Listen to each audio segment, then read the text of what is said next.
بسم الله الرحمن الرحيم qodobada barnaamijkan aan idinkugu haynana waxaa ka mid ah iyadoo caawa uu galay habeenkii 23aad dagaalka bariga dhexe ayaa saacadihii ugu dambeeyay Iiraan waxay xoojisay duqeynta ay ku hayso Israa'iil waxaana mar kale ay fulisay weerar kale oo qayb ka ah muujadaha howlgalka ballanqaadka dhabta ah waxaana la beegsaday saldhig military iyo deegaano ku yaal dhanka waqooyiga geesta kale wasiirka gaashaandhigga Israa'iil ayaa isna ku andacoonaya toddobaadkan inay xoojinayaan weerarada ka dhanka ah Iiraan iyadoo xilligan laga soo warinayo magaalooyin kala duwan oo ka mid ah Iiraan duqeymo xagga cirka in lagu hayo afayeenka aqalka Koongareeska waddanka Mareykankuna wuxuu isna sheegayaa in ay gaaraan ujeedooyinka dagaalka inkastoo weli uu sheegayo in xaaladdu ay sii soconayso dagaalka sidoo kale barnaamijka waxaan idinkugu haynaa Xisbullah oo weerar ay ku qaaday ciidanka Israa'iil ka warbixisay ruushkana si adag ayuu uga hadlay dagaalkan waxaana uu sheegayaa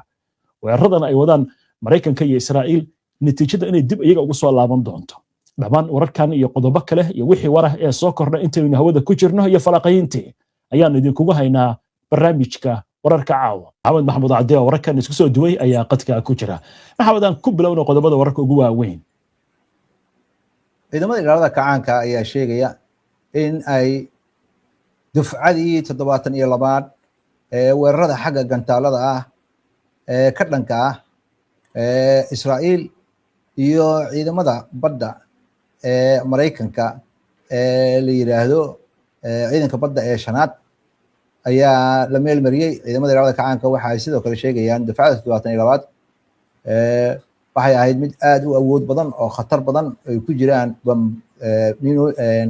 gantaalada qadar iyo cimaad loo yaqaano oo nishaabkooda sugan yahay waxaana lala beegsaday ciidamada cirka Israa'iil xaruntooda iyo xarun waqooyiga Israa'iil ku taala sidoo kale waxaa la sheegay in weeraro iyo nidaam difaaca labadaba in la beegsaday Israa'iil wakaaladda wararka ee Tasniim ayaa soo xiganaysa ilo militariga waddanka Iiraan oo sheegaya in dowladda Mareykanka ay la kulmin doonto jawaab aanan hore loo arag haddii ay weerarto jasiiradda Kharq ilahaasi ayaa sheegay in Mareykanka uunan haynin awood uu jasiiraddaasi kaga dagaalami karo khasaare xoog lana uu ka soo gaari doono aan weligeed la arag isla markaasna waxaan xasilooni darro uu ku imaanayaa xagga amniga biyo mareenka baabmandib ee badda cas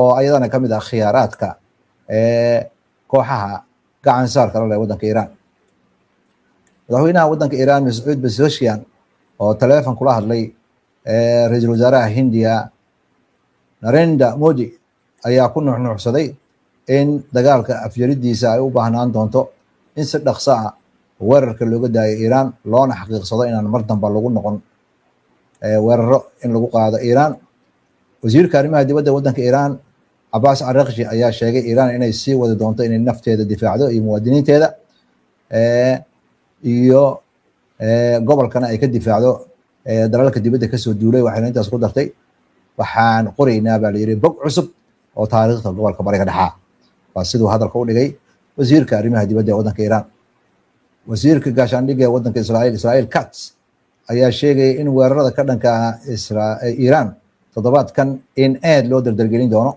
toddobaadkan waxaan dardargelin doonaa buu yiri duqeynta ay qaadayaan ciidamada qalabka siga ee waddanka Iiraan iyo militariga waddanka Mareykanka oo ka dhana goobo badan oo ka mid ah waddanka Iiraan iyo kaabayaashiisa uu isku haleynayo oo weerarku wuxuu noqon doonaa mid si weyn loo ballaariyo loona dardargeliyo mar uu qiimeynayay howlaha militariga Israa'iil ay wadaan madaxweynaha waddanka Mareykanka Donald Trump nin ka tirsan xisbigiisa jamhuuriga ayaa u muuqda in si toosa ana caqabad loogu noqon doonin madaxweynaha Mareykanka ama uu ugu noqon doonin madaxweynaha Mareykanka iyadoo colaadda laga yaabo bariga dhexe ka socota inay jiidanto afhayeenka aqalka hoose Mike Johnson ayaa sheegay in howlgalka militariga uu si dhaqso ah ku dhamaan doono waxayna ila tahay buu yiri howlgalkii aan ku talagalnay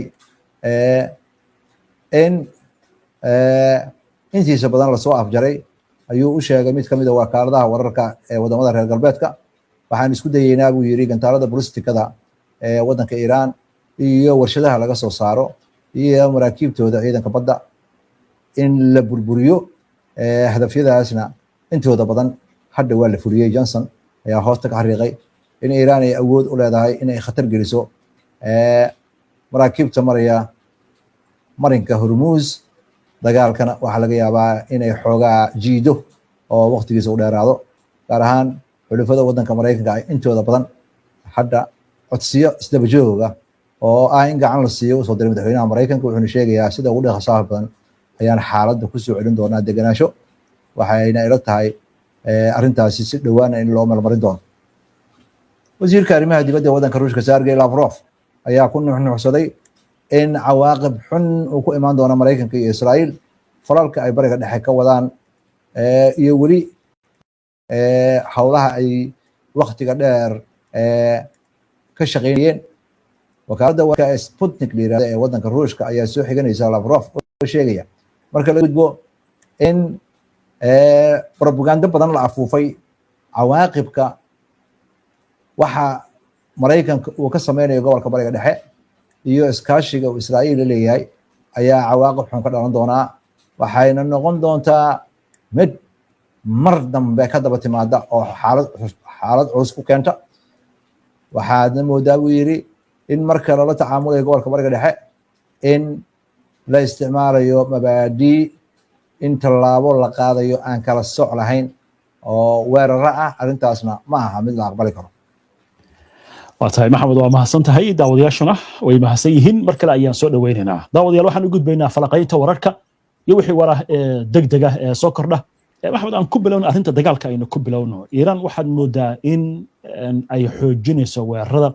warbaahinta Israa'iil waxayba sheegaysaa in saacadihii lasoo dhaafay in ka badan 30 gantaal lagu soo riday Israa'iil oo meelo kala duwanna khasaare u ka dhashay, dab iyo burburna lasoo warinayo.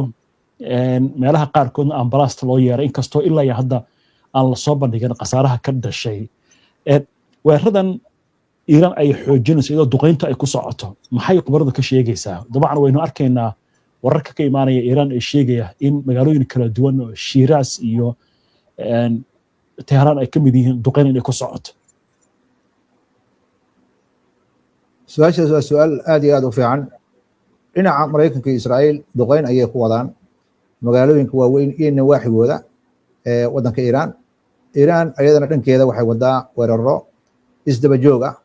waxaa la marayaa dufcadii 72 ayaa la marayaa. dagaalka ay ugu magacdareen wacdu saadiqi afraad. waxaana muuqata in wararka ka soo baxaya Israa'iil dhankeeda ay muujinayaan in nidaamkii digniinta degdega ahaa ee loo diri jiray shacabka Israa'iil inta ay gantaalada soo gaarin in hadda fariin loo diray oo laleeyahay nidaamkii difaaca cirka oo dhan waxa weeye waa istaagay. muwaadiniinta digniintii loo diri jiray hadda waxa weeye waxtar ma yeelanayso, sababtoo ah dadka markay maqlaan dhawaqa wiishashka ka digay gantaalada ayay ku cariri jireen goobaha. hadda waxa weeye digniin la-aan weeye. qof walba waxaa la rabaa in uu feejignaado oo mas-uuliyadda ammaankiisa ka shaqeeyo. tan kale, duqeynta Iiraan ay qaaday dhowrkii maalmood lasoo dhaafay, waxyeelada sida khabirada hadalka u dhigayaan Israa'iil magaalooyinkeeda waaweyn oo Tel Aviv iyo Xayfa ay ka mid yihiin loo geystay. waxa weeye waxaan la arag oo la maqal. korontooyinkii, biyihii, noloshii ayaa cakirantay. waxaa intaa dheer in ururka Xisbullahna dagaalka waqooyiga ay ka wadaan iyo gantaalada ayadana culays weyn Israa'iil inay ku keentay. Israa'iil inay hadda shalay ka joogto dagaalka ay ku qaadhay Iiraan, waxaana muuqata inaynan istaagi doonin weeraradaasi joogtada ah. dhinaca Mareykanka weli wadamadii gacan saar kala lahaa ee gacanka ayagana kaabayaashoodii ayaa la duqeynayaa. marinkii Hormuzna hadda cid ku dhici karta oo mari karta ma jirto ilaa ogolaasho la weydiisto wadanka Iiraan. wadamada Iiraan gacan saar kala leh sida Shiinaha oo kale maraakiibtooda waa marayaan iyo wadamada kale oo aanan khatarta loo arkin. laakiin wadamada Yurub iyo Mareykanka waxaad moodaa in marinkaasi uu ka xirmay. wadamada gacankana hadda waxaad moodaa khayraadkoodii oo dhan xagga shidaalka in hadda soo saaridiisaba la joojiyey maadaama aanan la qaadaynin. marka maraakiibta ay lagu qaado shidaalka ayaa shidaalka lagu soo dari karaa goobaha wax lagu kaydiyo. hadda waxaad moodaa in hadda ay khatartu ay tahay shidaalka lasoo saarayo meel la geeyey lama arko. waxa ayadana isu soo taraysa Mareykanka waxyaabaha af ka sheegayo iyo Israa'iil waxay af ka sheegayso iyo xaqiiqada dagaalka ka jirta waa kala duwan tahay. khabiirada Mareykanka ee xagga militariga ama ha noqdaan kuwa xagga ciidamada sirta ama ha noqdaan kuwa khibradda militariga u leh, kulligood waxay isku raacsan yihiin in Mareykanka iyo Israa'iil inay dagaalkan ku jabeen. waxyaabo waaweyn la filayay iyo khasaarooyin aad u waaweyn. waa gartay.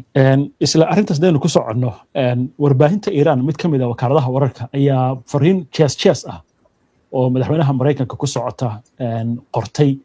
maxay ku aadan tahay fariintaasi Maxamed? madaxweynaha Mareykanka ma aha keliya in fariintan hadda la diray, inta badanba mar allaaliya markuu hadlo afhayeenka u hadlo ciidamada ilaalada kacaanka uu ku halqabsadaa. waxa uu yidhaahdaa faraha bulshada fariinta aad ku qoraysid ma aha meedaankii dagaalka. meedaankii dagaalka waa la isla joogaa. ciidankaaga iyo howlaha aa wadatidna waxa aa sheegaysa ma meel marin karaan. hadda sida wakaaladda wararka ee ISNA ay qorayso, waxaa lasoo xiganayaa sarkaal aan magaciisa la sheegin oo u jawaabay madaxweynaha Mareykanka hadalkiisii ugu dambeeyey in dowladda Mareykanku ay soo afjari doonto, ay ku dhowdahay dagaalka inay soo afjarto.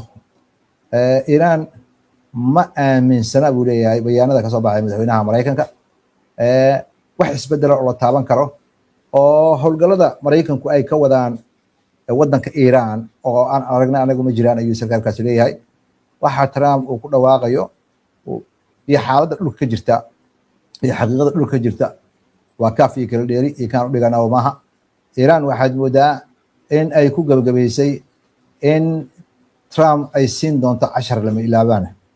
Trump ayaa waxa uu sheegay maalintii Jimcihii inuu ka baarandegayo in uu howlihiisa militariga ku ballaariyo dhammaan waddanka Iiraan. mar dambe ayuu haddana waxa uu sheegay in uu rabo xabad joojin inuu Iiraan la galo. haddana waa ka noqday, wuxuu yidhi xabad joojin looma baahna haddaad burburin karta Iiraan gebi ahaanba. waxaad moodaa in madaxweynaha Mareykanka hadallada ka soo baxaya ay isdaba marsan yihiin.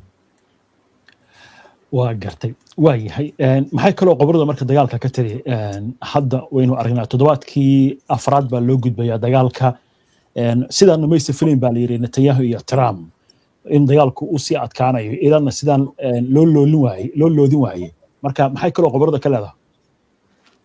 Alexander Dogan oo ah nin mufakkir ah oo Ruusha arrimaha caalamkana la fogura ayaa waxa uu sheegayaa dagaalkan Israa'iil iyo Mareykanka ay bilaabeen waa bilow uun. dagaalkan qaab uu ku istaagi doono iyo si uu istaagi doono ma muuqato. waxaana muuqata dagaalkani in uu saameyn xoog la yeelan doono maadaama uunan Mareykanku marnaba ka tanaasuleynin in uu ku amar taaglooyo arrimaha caalamka. waxaa sidoo kale uu xusay wadamada Ruushka iyo Shiinaha ma ogolaan doonaan inay gees taagnaadaan maadaama uu Mareykanku rabo inuu awoodiisii caalamka oo sii guraysa inuu soo ceshto, in uu Iiraan isku dayo in uu ku meel mariyo waxaanan socon karin. waxaana muuqata sida uu khabiirkaas hadalku dhigayo, Mareykanka dagaalkan waa bilaabay, dagaalkanna uma socdo sidii uu Mareykanku rabay. waxaana muuqata in isbedel xoog leh uu keenayo. isbedelka uu keenayana ay tahay in adduunka ay soo baxayaan awoodo badan oo caalamka maamuli doona. Mareykankana waxaad moodaa in ay burhaantiisa jabto sida uu khabiirkaas hadalku dhigayo. waxaa iyadana sidoo kale ka hadlay khabiiro Mareykana uu ka mid yahay John Mearsheimer oo leh madaxweynaha Mareykanka dagaalka uu bilaabay uu ku khaldamay isagoon istiraatiijiyad fiican haysan. Iiraaniyiinta ayuu aad u ammaanay. Professorkaasi wuxuu yidhi lama yaraysan karo markay timaado xagga sayniska iyo xagga aqoonta. waxa weeye qoraalada ay sameeyaan iyo xagga ay ka gaareen xagga handisada iyo dhisidda agabka aad ayay u sareysaa. Maraykankana waxaad moodaa agabka hadda la isticmaalayo iyo dagaalka qaabka loo isticmaalayo in la kala duwan yahay. Maraykanku wuxuu rabaa inuu Iiraan ku jiido dagaalkii qarnigii 20aad oo maraakiibtiisa dagaalka inay howlgalaan iyo ciidamadiisa, laakiin Iiraan waxay la timid xirfad kale, gantaalo guuxooda ka dheereeya oo maraakiibtii Maraykanka ee diyaaradaha qaadi jiray iyo maraakiibtii dagaalka kulligood ku qasbay inay cararaan. Sidoo kalena Maraykanku wuxuu caado u noqotay inuu ciduu rabo meeshuu rabo ku burburiyo, laakiin asaga aan la dul imaan oon la burburin. Hadda 55 xero, tiradaas dhegeyso, 55 xero oo militariga Maraykanka uu ku leeyahay gobolka Bariga Dhexe ayaa mid walba dab la suray. Khasaaraha gaaray iyo waxa dhacay cid ogsoon lama arko, Maraykankana ma qiranayo. Tan kale oo ayadana aan meesha ka maqnayn waxa weeye maadaama Diego Garcia ay Iiraan gantaalo la tiigsatay, waxaa la aaminsan yahay oo 3,900 kilomitir ku dhow ama 4,000 kilomitir ku dhow in la gaari karo xeryo kale oo military oo Maraykanka Yurub ku leeyahay. Waxaana muuqata in dagaalka marmar ka dambeysay inuu sii bedelayo. Weerarka lagu qaaday ay khabiiradu ku sheegeen Diego Garcia in ay tahay dagaalka inuu dardar galay, Iiraanna hadda aan lagu eegi karin inay tahay wadan Maraykanku uu wax u yeerin karo, ay ayadu hadda la wareegtay jihaynta dagaalka. Arrintaasna khatarteeda ayay leedahay. way aynu ku soo gabagabayna Maxamed, ruushka Sergey Lavrov hadalkiisa macnahan maxaa loo fasiran karaa? Dowladda Ruushka dhowr goor oo hore ayay ka digtay Maraykanka waxa uu sameynayo inay shaqeyneen awoodda Iiraan in aynan fari ka qodnayn. Haddana aad moodo Maraykanka inuu xaalad khatar ku jiro. Waxa ayadana meesha ka maqnayn Maraykanka dhowr goor ayuu isku dayay in uu dowladda Ruushka gacan weydiisto sidii Iiraan looga qaadi lahaa uraniumka ay tayagelisay. Warar kale oo soo baxay ayaa sheegaya oo lala yaaban yahay oo dhinaca Ingiriiska ka soo baxay oo la leeyahay wadahadaladii ugu dambeeyay iyadoo meel fiican ay marayaan oo Iiraan ay ogolaatay in nuclearkeeda go'aamo fiican laga gaaro, ayaa wadanka Maraykanka iyo Israa'iil ay dagaalkan qaaday. Ruushka hore ayuu Maraykanka uga digay in Iiraan dagaalkeeda aan lagu degdegin. Haddana sida uu Alexander Dogan hadalka u dhigay in danaha Shiinaha iyo Ruushka ay dayacmaan ma ogolaanayaan, dagaalkana inay Iiraan jabto ma ogolaanayaan wadamadaasi. Inkastoo ay hadda saaxadda si toos u taagnayn, haddana ilaha reer galbeedka dhan waxay sheegayaan ama ay qorayaan wargeysadooda, telefishinadooda iyo ceeb walba in xogta lagu beegsanayo militariga Maraykanka in uu Ruushka siinayo. Ruushka dagaalka Ukraine ayaa intaasoo kale Maraykanku u geysan jiray oo xog la wadaagi jiray wadanka Ukraine. Hadda waxaad moodaa waxa af Ingiriiska lagu sheegay tit for tat inay socoto. Adiga saa yeesha ayaan yeelayaa, adna saa yeeli jirta anigu yeelayaa. Waxaana muuqata dagaalkan la isku raacsan yahay inuu sii ballaaranayo. Madaxweynaha Maraykanka warar ka soo baxaya ay sheegayaan inuu dagaalkan xakameynayo ama dagaalkan uu soo afjarayo, in ay dhaaftay arrintaasi inay tahay Maraykanku in uu ku dhawaaqo inuu dagaalka ka baxo iyo inuu dagaalka ka jabo. Jabidina waa bilaabatay ay leeyihiin khabiiradu, wax u dhexeeya ma jiraan. Israa'iilna waa loo baqayaa dhowrka maalmood bishan ka haray dagaalkan hadduu sii socdo, duqeynta baaxadda iyo qotada ay ku socoto haddii ku socoto in dad badan oo Israa'iiliyiin inay ka qaxi doonaan magaalooyinka waaweyn ee Israa'iil. Qaxa waa bilowday. Masar waxaa la sheegay dad badan inay u gudbeen. Wadaha waxaa la sheegay dad badan inay dhanka Rashrash ay uga gudbayaan wadanka Jordan. Dhinaca Mediterranean-kana inay Qubrus aadayaan oo dadku dooman raacayaan.